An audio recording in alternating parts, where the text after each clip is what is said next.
Okay, welcome to another video, Starman Astro.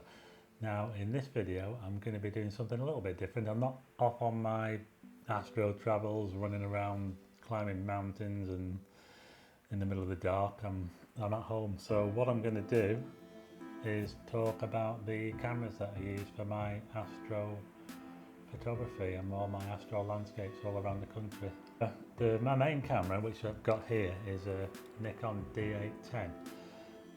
And this is just a standard camera. It's not modified in any way, anything like that. It's a good camera. It's a very, very good camera. It's a professional camera, and I'm going to be looking into detail about this as we go on and show you the differences between this type of camera and a spare camera, which I'm actually filming this video with now, which is a Nikon D7100, and it's a little bit smaller than this, and that's my spare camera. So I'm filming the video with that, so I can't show you that right now, but we will go into that and I'll show you the differences between the two cameras. I mean, I love my cameras, and I've always got loads of cameras, but one of the things that's really improved my general photography, not just astrophotography, but photography in general, has been the fact that now whenever I go out I'll use I'll just use one camera, whereas a few years ago, because I had so many cameras, I'd take them all out with me and I'd be wanting to use all of them. I'd be saying, oh, I want to take a picture of this with my compact. I want to take a picture of that with my DSLR. I want to use my phone to take a picture. You know, I'd be all over the place. I had about 5 cameras at one time, and you know, most of the time I'd go out, I'd take all of them, and my photography was, well, not really that good really. I'd go out at night, hoping to catch some stars. I'd set one camera one way, I set another camera up the other way, I'd have another camera looking, I'd have cameras looking all over the place, and in the end I might get a decent picture from one of them, but when I go out now, I concentrate on one camera only. I plan what I want to get, and usually I get it by just using the one camera. Okay, so this, with it being a professional model, it's fully weather sealed against the cheaper prosumer camera. So with it being a fully professional camera, it does have all the weather sealing on the buttons, so it can take a bit of rain and a bit of wet, but it's a good idea when you get back just to give it a really good clean, let it dry off, because it's not good to leave your camera if it's been wet. Take it out of the case and leave it out. Maybe put it in some, I just use kitchen roll just to soak up most of the water, but it still works fine. It's been wet, it's been rained on, it's, you know, all sorts of things. And also as well, the shutter life on this particular camera is rated at 250,000. Now I know this particular one I have here is up to about 120,000. I bought it off a friend, but because it's been serviced regularly, I'm pretty confident that it's, you know, and like I say, the shutter life is 250,000, so this is only, it's not even halfway through, so I don't expect to have any problems with the shutter on this camera. So right, what we're going to do now, what I'm going to do is I'm going to look into detail about how the layout of this camera and how you find your way around it and how you're going to try and work it in the dark. So let's do that then. Okay, so here we are with the D810. I'm just going to go through this and show the layout of it, because it's a good thing to be familiar with your camera if you're going out at night to take pictures, because the last thing you want to do is to get out to your location and think, right, I want to take this picture, but I don't know how to get this, I don't know how to change the ISO, I don't know how to change the aperture.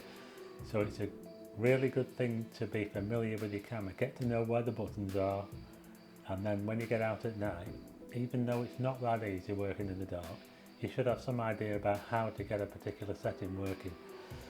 So I pretty much use this in manual mode, so in the dial there, that's your mode there, and to change the mode, you hold, on this particular camera, you hold the button down there, the mode button, and you'll just rotate this command dial here, and that will change your mode. And so on this particular camera, all of the buttons perform one function. On the cheaper models, particularly on the 7100, you'll find that some of the buttons are shared, or some of the buttons are in a funny kind of place, whereas on this one they're in slightly easier place in my view to be able to change things quickly. For instance, you have your white balance, your ISO and your metering and your quality button all on the top here, and over here you have plus and minus compensation, your mode obviously, your shutter buttons there obviously on all your cameras is going to be on the right hand side. At the back here you have a main command dial which you do with your thumb, and on the front you have what they call a sub command dial, and that could be to change the aperture. So the sub command dial will normally operate something else depending on what mode you're in. So on the back we have the play button up here, and we have the delete button, trash can, and these are the focusing buttons. I use back button focus, by the way, but at night you're not going to be focusing autofocus anyway, you're going to be using manual focus. So I'm just going to have a look at a picture now, and this I'm going to show you now how I check a picture is sharp. So I've been outside before and I took a picture of Mickey here, and how I find out that it's sharp, and I do this at night, I will press this button here, the center button here, and that takes me into 100% crop. So I can usually tell straight away from that whether the picture is sharp. It'll zoom right into where the focus point is. So that looks nice and sharp.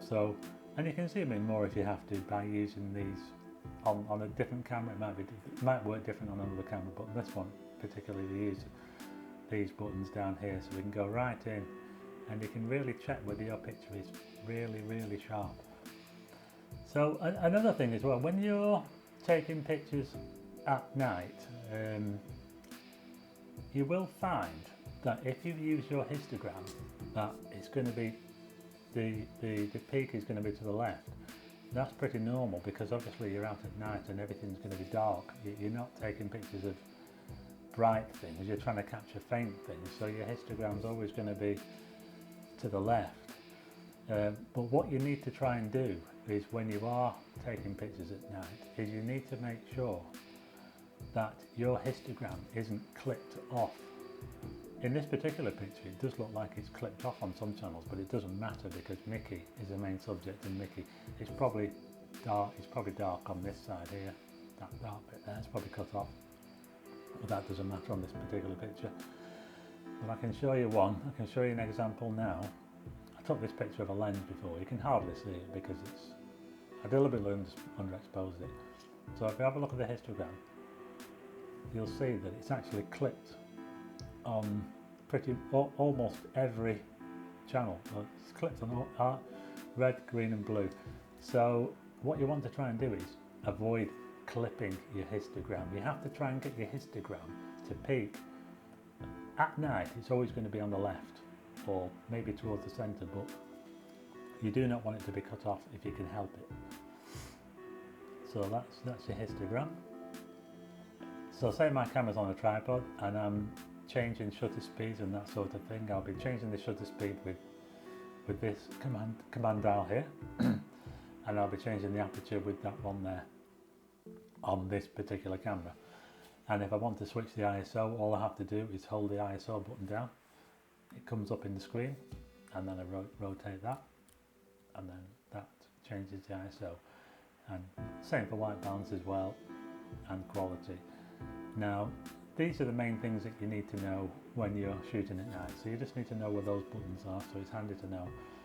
So you can get your shot in, because if you're too slow, you might not get your shot. Clouds could come in, you know, the chance could be lost. So this camera also takes 2 memory cards, and it takes a compact flash card, and it also takes a SD card, and the body is fully weather sealed all the way around. It's been wet, it's been rained on, it's been all sorts of things, and it's still going. So that's my D810. And next we're going to have a look at my spare camera, the Nikon D7100. Okay, so now we have my spare body, which is the Nikon D7100.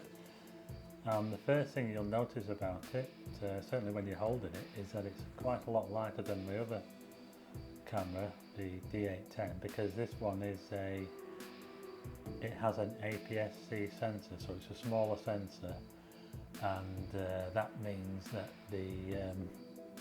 when you put a lens on this one, if you say use a 50mm lens on this one compared to on the other one, this will the lens will act more like a 75mm. Now it doesn't make the lens into a 75mm, all it does is crop the outsides of the lens, so you see in the middle part of the image. So that's so this is I would say that the equivalent Canon camera, if any of you shoot Canon to this, would be something like a 60D or a 70D or something like that. They have a slightly smaller sensor, so the crop on those is 1.6 times as opposed to 1.5 on this one. So this is a few years old, this camera. It's a bit older than the other one, but it's a very capable camera for using at night, and for me it's just basically a spare camera.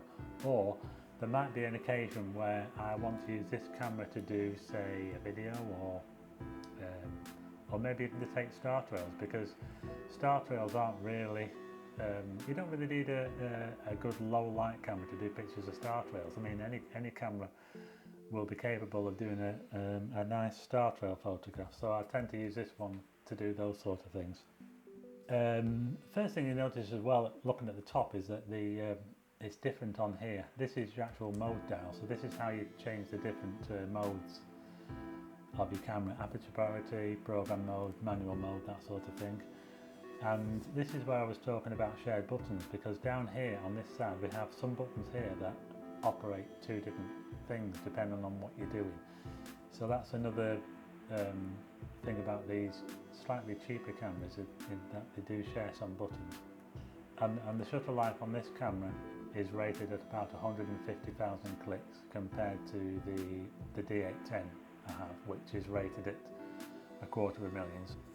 And as well, this camera is, I've had this camera out in the wet, and this camera's got wet, so it's pretty good in the rain and it works really well. But it's not quite as well sealed as the other camera, and again this camera doesn't quite have the same build quality as the D810, in that it uses quite a bit of plastic in some areas, where the D810 is all magnesium alloy metal body, and the weather sealing on this one isn't quite as good, although I think I've been out in the rain with this camera and I've never really had a problem with it.